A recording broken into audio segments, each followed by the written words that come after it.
여긴 경기도 파주입니다. 서울에서 고작 50km 떨어진 데다 일산과 파주를 두르고 있는 자유로는 자동차 테스트의 성지라 불리는 곳입니다. 그런데 전 오늘 여기에 달리러 온 게 아닙니다. 물론 이렇게 뻥 뚫려 있는 아름다운 도로이긴 하지만 오늘은 그냥 한가롭고 여유롭게 드라이브를 즐기러 왔습니다. 한강을 경치로 한 아름다운 도로에 이 시간에는 또 차도 없습니다. 제 고향 일산이라 여기를 자주 왔다 갔다 했었는데 오랜만에 오니까 또 눈에 안 보이던 것들이 들어오네요. 백중 출혈 사고, 포르쉐 3단 점프 사고, 이름과는 다르게 사고로부터는 자유롭지 못했습니다. 달리기 좋은 도로이기 때문에 어찌 보면 당연하죠. 오늘은 다행히 천천히 달려야 그 가치가 돋보이는 차를 가지고 왔습니다. 이 차의 이름은 링컨 코세어입니다. 게임에선 공중전에 강하지만 이 차는 순수하게 도로를 달리기 위해 만들어졌습니다. 가격은 5,640만원, 2리터 4기통 터보 엔진 덕에 경제적인 미국차라 불릴 만한 모델이며 내비게이터와 에비에이터 그리고 노틸러스보다 작은 콤팩트 SUV입니다. 물론 이 차에 불만이 많은 사람들은 나는 그러니만 차라리 BMW X3를 살 거야 이렇게 말하기도 하겠죠, 당연히. 그러나 모든 컴팩트 SUV가 스포티하고 단단할 필요는 없습니다. 도심이나 자유로같이 뻥 뚫린 도로에서는 편안하게 앉아서 크루즈선을 탄 듯한 기분을 느끼면서 제가 좋아하는 음악을 들으면서 이렇게 쾌적하게 충분히 주행을 할 수 있습니다. 이렇게 좁은 골목도 쉽게 지나갈 수 있습니다. 물론 이 차가 작다는 건 아닙니다. BMW X3보다는 작지만 X2보다는 또 크죠. 이런 골목을 이런 식으로 미어캣처럼 지나가지 않아도 된다는 거죠. 네.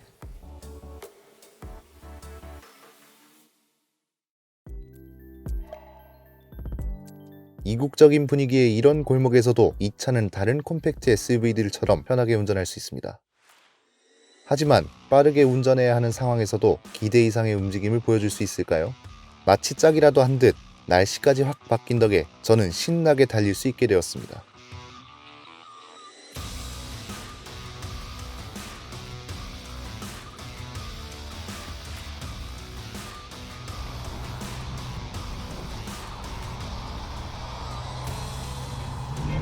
부드럽네요.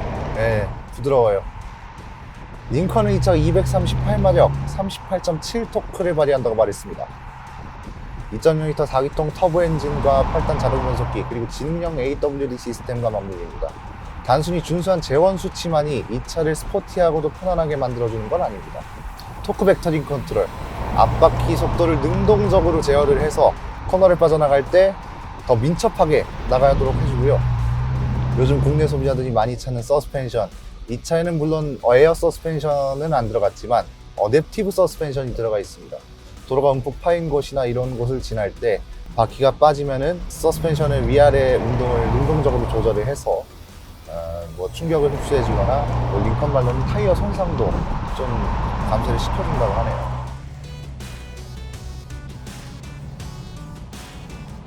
부드러운 서스펜션이 BMW만큼 민첩한 움직임을 보이기에는 조금 부족은 하지만 글쎄요, 이 정도면은 고속 크루징에서는 분명히 이점이 있습니다. 서스펜션이 부드럽고 전고가 높기 때문에 당연히 범핑 구간을 만나도 포르쉐처럼 점프하지 않는 거고요. 링컨은 최근 좀 더 멋있어 보이게 차를 만들기 시작했고 동시에 눈높이가 높아진 소비자들 입맛에 알맞도록 주행 능력도 향상시켰습니다. 콤팩트 SUV라 통통 튈 것 같다는 생각은 오산입니다. 작은 체구에도 불구하고 대형 세단에서나 볼 법한 링컨 특유의 푹신한 승차감을 느낄 수 있습니다. 그러나 가장 인상 깊은 것은 요즘 링컨이 어떻게 차를 만드는가에 대한 것입니다.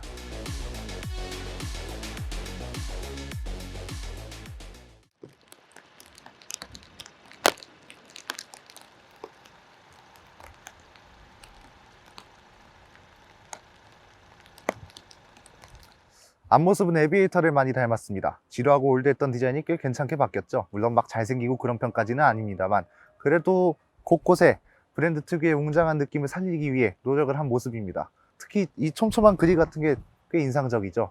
그리고 뒷모습 같은 경우도 기존의 패밀리룩을 살리면서도 현대적으로 디자인을 재해석했습니다. 외신에서도 최근 들어 링컨 경영진들이 그간 사랑받지 못했던 디자인을 피하고 싶었나 보다라면서 새로운 패밀리룩을 꽤 칭찬을 많이 했습니다. 그리고 실내를 보시면은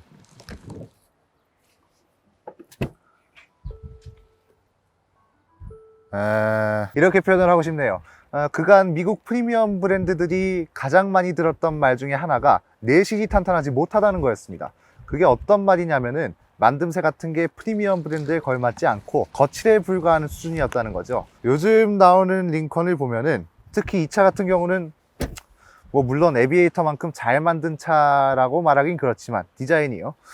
그래도 적어도 거칠의 럭셔리에서 벗어나 차세대 럭셔리를 갖추기 시작했다고 말할 수 있을 것 같습니다. 뭐 예를 들어서 목재라던가 알루미늄이라든가 가죽이라던가 이런 거를 정교하게 사용하기 시작을 했고요. 그리고 분위기도 고급스럽고 차분하게 연출을 하기 시작을 했습니다. 요즘 나오는 링컨을 보면요, 볼보가 생각납니다. 왜 나이든 교수들만 탈 것 같았던 디자인이나 만듦새 같은 게 요즘에는 정장을 입은 신사가 탈 것만 같은 그런 깔끔한 디자인으로 나오기 시작을 했죠. 환골 탈태가 가장 맞는 말일 것 같네요. 코세어가 등장함으로써 링컨의 새로운 SUV 라인업이 비로소 완성됐습니다. 그들은 에비에이터로부터 시작된 차세대 럭셔리를 그 아래 동생들한테 고스란히 물려주기 위해 노력했죠. 과거의 미국 차들은 크고 무식하다고만 생각을 했습니다. 뭐 링컨 내비게이터부터 시작해가지고 컨티넨탈, 뭐 에비에이터, 그리고 뭐 타운카 이런 차들만 있었으니까 뭐 저뿐만이 아니고 다른 분들도 아마 그렇게 많이 생각을 하셨을 겁니다. 그런데 이 차는 아닙니다. 작지만 편안하고 푹신합니다.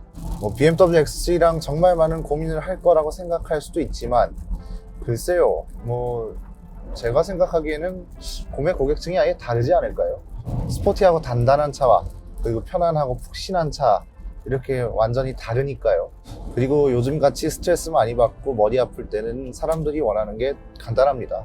스트레스를 날려버릴 만큼 스포티하고 민첩한 차나 아니면은 완전히 반대로 스트레스까지 어루만져 줄 수 있는 편안한 차를 원하겠죠. 보기엔 뭐 어딘가 덜 화려해 보이고 구식처럼 보이기도 하지만 막상 타보면 전혀 그런 생각이 안 듭니다. 잘 나가고 잘 서고 그리고 운전자한테 오는 충격까지 흡수를 해주니까요. 뭐 앰비언트 라이팅, 듀얼존 오토 에어컨, 뭐 열선 스티어링 휠, 360도 카메라, 뭐 레벨 스피커, 오디오 시스템, 뭐 반자율 주행 장치도 있고요. 어댑티브 크루즈 컨트롤, 뭐 이런 거 뭐 정말 많습니다. 오늘날 옵션으로 나오면 좋다고 말하는 것들이 웬만한 건 다 들어있어서 사실 뭐 가격 경쟁력도 이 정도면 나쁘진 않은 것 같고요. 말씀드리고자 하는 것을 설명하기 위해서 저는 이 차와 어울리는 카페에 왔습니다. 그리고 곧바로 치즈케이크와 바닐라 라떼를 주문했습니다.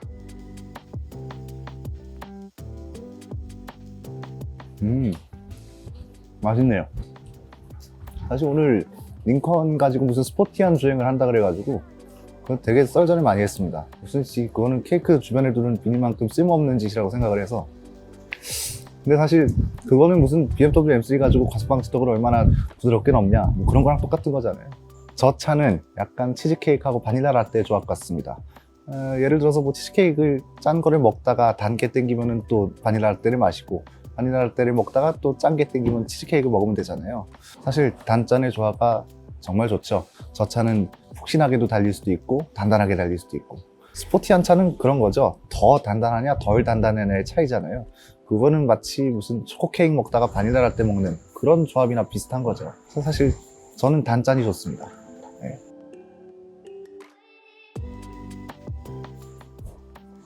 어우 짜.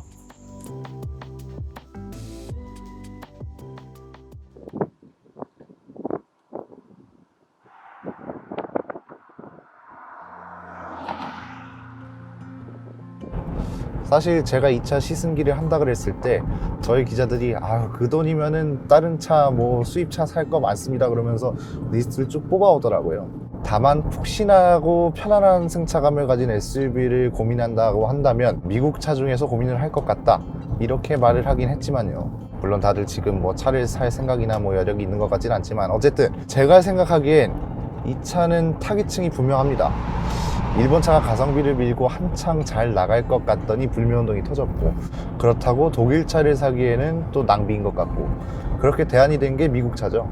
운이 좋은 건진 모르겠지만 마침 미국 차들이 신차를 많이 출시하기 시작을 했습니다. 그리고 아까 말씀드렸듯이 차세대 럭셔리를 갖추기 시작하면서 이 정도면은 내가 돈을 내고 충분히 사도 되겠구나 할 정도로 충분히 품질도 괜찮아졌고요. 물론 뭐 찌그덕 거리는 거나 뭐 단차 조금 있는 거랑 그런 거는 아직 좀 개선을 할 필요가 있어 보이긴 합니다. 솔직히 우리 기자들 말도 맞습니다. 이 가격이면은 뭐 BMW X3 할인 더 받아서 사는 게 오히려 더 현명할 수도 있는 거고요. 다만 그 차들은 달기만 하거나 아니면 짜기만 합니다. 저도 물론 BMW를 지금 타고 있긴 하지만 글쎄요, 부드러운 차를 원하는 사람들한테 이만한 제한이 있을까요?